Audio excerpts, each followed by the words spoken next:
The following story has been brought to you by StoriesToInspire.org. A boy came over to Rabbi Moshe Feinstein to ask him a kasha in learning, but he noticed that Rabbi Moshe was in tremendous agony because he was suffering from a sciatica attack. And he said, no, it's not a problem. I'll ask the Rosh Hashiva a different time. And Rabbi Moshe said, no, now is the perfect time to talk in learning. Ki heim chayenu va'orech yameinu. Because Torah is our life. Now is the time that I want to talk to you. Rav Moshe was always learning, teaching, or writing. He had his finger on the place in every single aspect of Kol HaTorah Kula. And when asked by a Talmud how he became so great in Torah, he answered that it's hard work and hasmada. Whenever there was a half a minute to spare, Rav Moshe would be looking into a sefer, whether wrapping up his tefillin or waiting for a chuppah. In the yeshiva, during Kriyas HaTorah, in between aliyahs, he would be brought a mishnayos to be able to capitalize on those few moments of learning.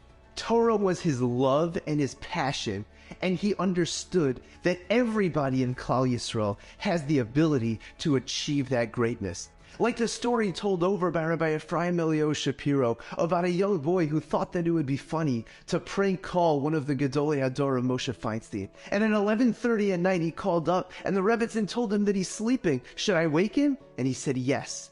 And when Rav Moshe came to the phone, he realized very quickly that this was a joke. And he asked the boy, what are you learning? And he told him the Masechta. He asked him what daf, and he told him. And Rav Moshe said, let me ask you a kasha on Tosfos. And then he said, do you understand? And the boy said no.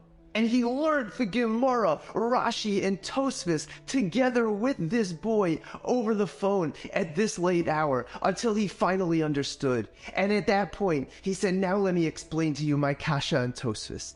And then the boy understood and he said, wow, that's an incredible question.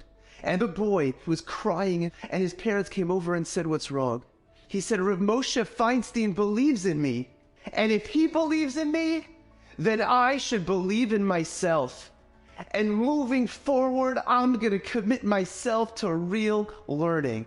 And Rav Moshe was able to impact the lives of all of Klal Yisrael through the numerous roles that he held. As Rosh Hashiva of Mesivta Tiferes Yerushalayim, as chairman of the Moetzes Gedolei HaTorah, president of the Agudas HaRabbanim, Chinuch Atzmai, Ezras Torah, and of course his leadership roles in the Agudas Yisrael and Torah Masorah. Rav Moshe had an impact on everybody. Rav Moshe was the leading posek in the world, answering questions covering the full gamut of Shulchan Aruch, questions related to life and death, matters of modern technology, and so much more. And his influence, knowledge, and moral values had an impact on the entire world at large. When New York Governor Hugh Carey was looking to pass legislation that would involve pulling the plug on a patient that's on a respirator, Rav Moshe said that this is murder. And when Governor Carey heard, then that is the opinion of Rabbi Moshe Feinstein, he immediately stopped the legislation. And while simultaneously doing his utmost for the klal, Rav Moshe never lost sight of every individual. Like the time when he was asked to attend a fundraising meeting in the Hilton on behalf of Mesivta Tiferes Yerushalayim. And he said that I can't make it because that's the night of a wedding that I was invited to by a girl who is an orphan. He said, I don't know who the girl is personally, but she called me up and she asked me to come to the wedding and told me that it would be very meaningful, so I can't attend the meeting. Another time, Rav Moshe was headed out to an important meeting, and right before he got into the car, there was a needy fellow who came over to him asking for money. And Rav Moshe took out money and he gave it to him, but then the fellow started the conversation, and Rav Moshe began listening to him. And people that were around were saying that, maybe we should tell this individual that Rav Moshe's got to go. This is at a very important meeting of the Moetzes Gedolei HaTorah. And Rav Moshe said no. And he continued listening to the man. And later on he was asked, why didn't he just give him the money and excuse himself right away? And Rav Moshe responded, my mitzvah of tzedakah isn't just giving him money. It's about showing him that I care about him and that I'm not too busy to take the time out to listen to him. And on the 13th of Adar, 5746, the Hatzalah took Rav Moshe to the hospital. And as the ambulance was heading there, he felt his strength waning. And he let out his final words, Ich hab mir nishkan koyach. I don't have any more strength. Such unbelievable words. How much strength did he have already in those final years? Yet whatever strength he had, it was devoted to Torah, to Klal Yisrael, and of course to the Ribono Shel Olam.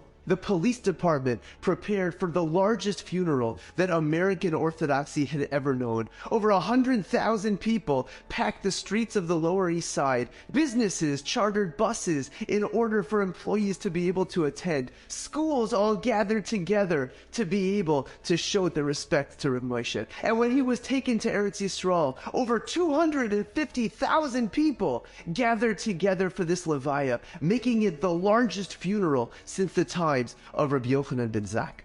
Let us take the time today to reflect on the incredible greatness of Reb Moshe, his vast Torah knowledge, his unstoppable Torah learning, and his great empathy for every single Jew. And let's ask ourselves, what can I do right now to become a little bit more like Reb Moshe Feinstein?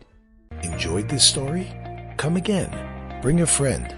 StoriesToInspire.org